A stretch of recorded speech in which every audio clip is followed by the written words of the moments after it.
চাঞ্চল্যকর এই ঘটনাটি ঘটে হাবড়া ১ নম্বর ব্লকের মছলন্দপুর ১ নং গ্রাম পঞ্চায়েতের বামডাঙ্গা এলাকায়। আর এই ঘটনা প্রকাশ্যে আসতেই মছলন্দপুর ১ নং গ্রাম পঞ্চায়েতের পঞ্চায়েত প্রধান কল্পনা বসু গোবরডাঙ্গা থানা লিখিত অভিযোগ দায়ের করেন। আর এই অভিযোগের পরেই প্রধানের সই নকল এবং জাল সার্টিফিকেট তৈরি করার অপরাধে গ্রেফতার করা হয় সমীর দাস নামে এক ব্যক্তিকে। জানা যায় অভিযুক্ত সমীর দাসের কাকা হিমাংশু দাস প্রায় ৪-০ বছর ধরে পরিবার নিয়ে মুম্বাই থাকেন। আর সেই সুযোগকে কাজে লাগিয়ে বামডাঙ্গা এলাকায় থাকা হিমাংশু দাসের একটি জমি হাতি নেওয়ার পরিকল্পনা করে ভাইপো সমীর। সেই মতো প্রথমে কাকাকে অবিবাহিত করে প্রমাণিত করেন, এরপরে জীবিত কাকাকে, হিমাংশু দাসকে, কাগজেকলমে মৃত বলে প্রমাণ করেন। পরবর্তীতে পঞ্চায়েত প্রধানের সই নকল করে ওয়ারিশান সার্টিফিকেট তৈরি করেন। সমীর দাসের এতদিনের পরিকল্পনায় মুহূর্তের মধ্যে যেন জল ঢেলে দিলেন হিমাংশু দাসের মেয়ে তনুশ্রী দাস। মুম্বাই থেকে ওয়ারিশান সার্টিফিকেট মেল করে গোটা বিষয়টি মছলন্দপুর ১ নম্বর পঞ্চায়েতের প্রধানের দৃষ্টি আকর্ষণ করেন। এরপরেই সামনে আসে সমীর দাসের কুকীর্তি।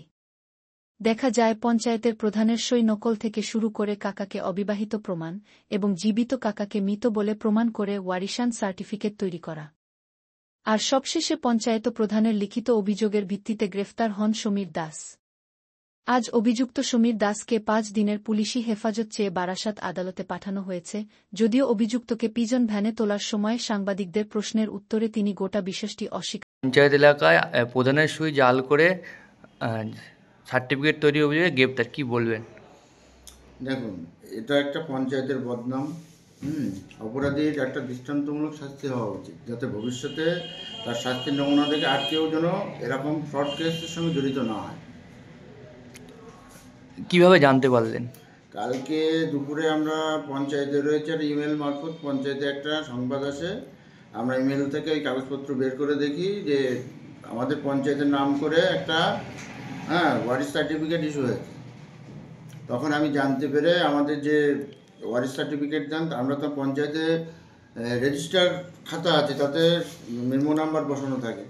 সেই মেমো নাম্বার খাতা খুলে ওই যে মানে জাল সার্টিফিকেটটার সঙ্গে আমরা নথি মিলিয়ে দেখি আমাদের পঞ্চায়েত থেকে ওই দিন ওই নামে কোনো সার্টিফিকেট ইস্যু হয়নি। সেভাবে তারপরে অভিযোগ করেন। তারপরে আমরা সিদ্ধান্ত নিই পুলিশে অভিযোগ করবে। ঠিক আছে, কারণ একটা পঞ্চায়েতের বদনাম, পঞ্চায়েত অঙ্গাঙ্গিভাবে জড়িত। আমরা যেহেতু অপরাধী নই, সুতরাং আমাদের তো যে অপরাধী তার তো দৃষ্টান্তমূলক শাস্তির ব্যবস্থা করতে হবে। কী নাম আপনার?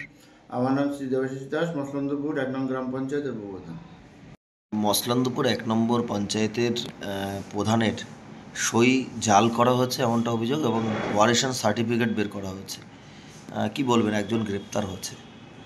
আমি এই আপনাদের মাধ্যমেই প্রথম জানতে পারলাম বিষয়টি। সেক্ষেত্রে আরও বিশদে এবং ব্যাপকভাবে আমার খবর নিতে হবে। এই ধরনের ঘটনা আমাদের পক্ষ থেকে কী কী সতর্কতা, বা যারা ওই সার্টিফিকেটগুলো ব্যবহার করছেন নানান উদ্দেশ্যে যে দপ্তর, তারাও আরও কীভাবে ভেরিফাইড হতে পারেন তার অথেন্টিসিটি নিয়ে, সেটা আমাদের ডেফিনেটলি ওয়ার্কআউট করতে হবে। সার্টিফিকেট তৈরি করা হয়েছে, এই অভিযোগে গ্রেপ্তার হয়েছে, কি বলবেন আপনি মেম্বার? কি বলবো, কালকে পঞ্চায়েতের মেলে দেখলাম একটা মেল এলো, তনুশ্রী দাস বলে একটি মেয়ে বম্বে থেকে একটা মেল পাঠিয়েছে। সেটা একটা সার্টিফিকেটও দেখলাম যে সমীরণ দাস হিমাংশু দাসের একমাত্র ওয়ারিশ, কিন্তু হিমাংশু দাসের মেয়েই মেলটা করেছে, তার ছবি টবি দিয়ে মেল করেছে। আর এই যে সার্টিফিকেটটা দেখলাম আমাদের পঞ্চায়েতের সাথে কোনো যুক্তই না, ওই মেমো নাম্বার আমাদের দেওয়া না, সইটা আমার না, সার্টিফিকেটটা আমরা কেউ তৈরি করিনি, ওরা নিজেরাই বাইরে থেকে তৈরি করে নিয়েছে। আপনি কবে জানতে পারলেন অভিযোগ? আমি কালকেই জানতে পেরেছি, কালকেই আমি অভিযোগ করেছি। এর সাথে তো মেম্বারের একটা জড়িত থাকার। না না, আমাদের পঞ্চায়েতের সার্টিফিকেট তো না, মেম্বার যুক্ত থাকবে কি করে? দিব্যেন্দু যার নাম উঠে আসছে। না না, দিব্যেন্দু ওখানকার মেম্বার, পঞ্চায়েতের প্রধানই যুক্ত না, মেম্বার কি করে যুক্ত? মানে মেম্বারও যুক্ত না, ওরা নিজেরা নিজেদের মতন তৈরি করেছে। আপনি কি চাচ্ছেন এখন? আমি চাইছি এরকম ওয়ারিশ সার্টিফিকেট, এটা তো খুব মারাত্মক জিনিস, এটা আমরা নিজেদের থেকে এখন সতর্ক হবো, এটাই আমার ভাবনা। উপযুক্ত শাস্তি চাচ্ছেন যে অভিযুক্ত তার? না, আমি তনুশ্রী দাস যেহেতু পঞ্চায়েতকে জানতে চেয়েছে আপনি ফলস সার্টিফিকেট দিয়েছেন, আমি সেইটাই জানিয়ে দিয়েছি যে এই সার্টিফিকেট আমাদের দেওয়া না, এবার আইনের মতন কাজ করবে। ঠিক আছে, কি নাম আপনার? আমার নাম কল্পনা বোস, আমি মসলন্দপুর ওয়ানের প্রধান।